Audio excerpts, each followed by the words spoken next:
My name is Ilona Petrikovics.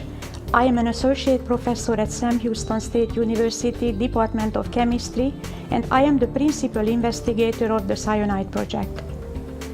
Our research is focused on developing a new generation of therapeutic agents to treat cyanide intoxications.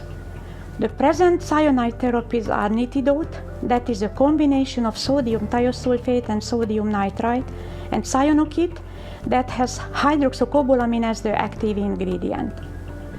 Why is it important and necessary to develop a new therapy?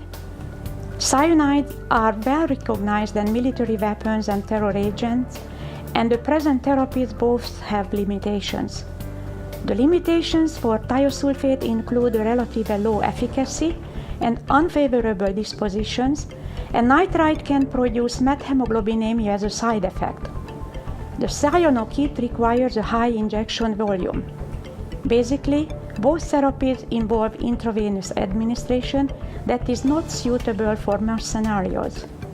We are searching for new, rapidly acting cyanide countermeasures that can be used in intramuscular injector kits. The research is funded by the NIH and the US Army. Carbon and nitrogen are two of the most important building blocks of life. Our proteins are made up of amino acids, and they contain both carbon and nitrogen. When carbon and nitrogen are combined, they can, just by themselves, they can form one atom of carbon, one atom of nitrogen, and one atom of hydrogen. They can form a compound that mimics oxygen in the body. It's a gaseous compound called cyanide. It's become a modern tool of industry, and so it's used in manufacturing as a precursor in manufacturing many plastics and things. It's used in mining gold, so if you have a wedding ring, probably cyanide helped to bring that out of the ground for you. And it's also been used as an insecticide, and sadly, from that use as an insecticide, it morphed and began to be used as a weapon to kill people. And it's also been used as a terrorist weapon. It's particularly effective indoors. So the current antidotes are designed for administration intravenously, but it's hard to find a vein in everybody, right, if you have a bunch of people down.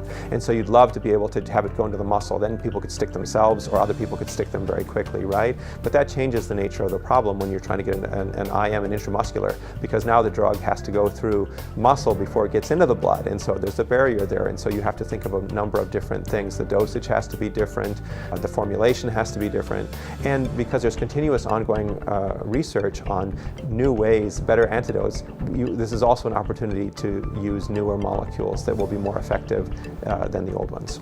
Students are extensively involved in this project, both in my lab and Dr. Petrikovics' lab. We have, I would say, probably on average between the two labs of between 10 and 15 undergraduates involved. This is a wonderful example of collaborative research between students and faculty. My name is Stephen Lee, and I've been working on Dr. Petrikovics' Cyanide Antidote project. So for the animal study, we first start off by weighing the mice, and then with their recorded weights, we can calculate what volumes of both the antidote that we're going to use as well as the cyanide concentration. And once we've calculated that, we will inject the mouse with the cyanide as a control, and then also cyanide and the antidote as our test. And from that data that we've obtained, we, in our computer program, check them as live or dead and what dose they were injected with cyanide. Then we use what's called the antidote potency ratio to identify how much protection we get with our cyanide antidote.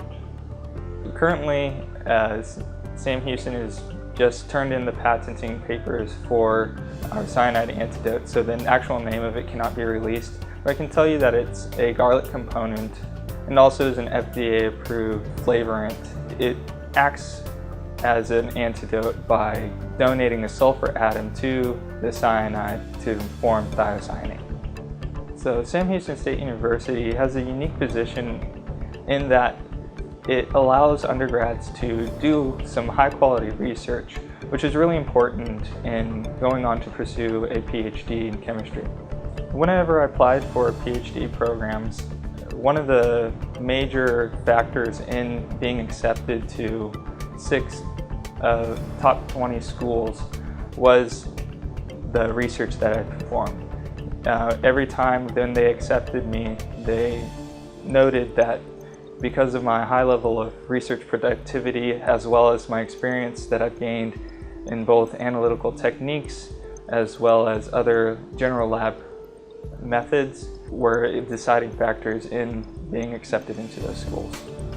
I'm indebted to Sam Houston the ability to work with such great primary investigators as Dr. Petrikovics and Dr. Thompson. The hope for this research is that there will be a more effective, rapid-acting therapy for cyanide that can be injected intramuscularly.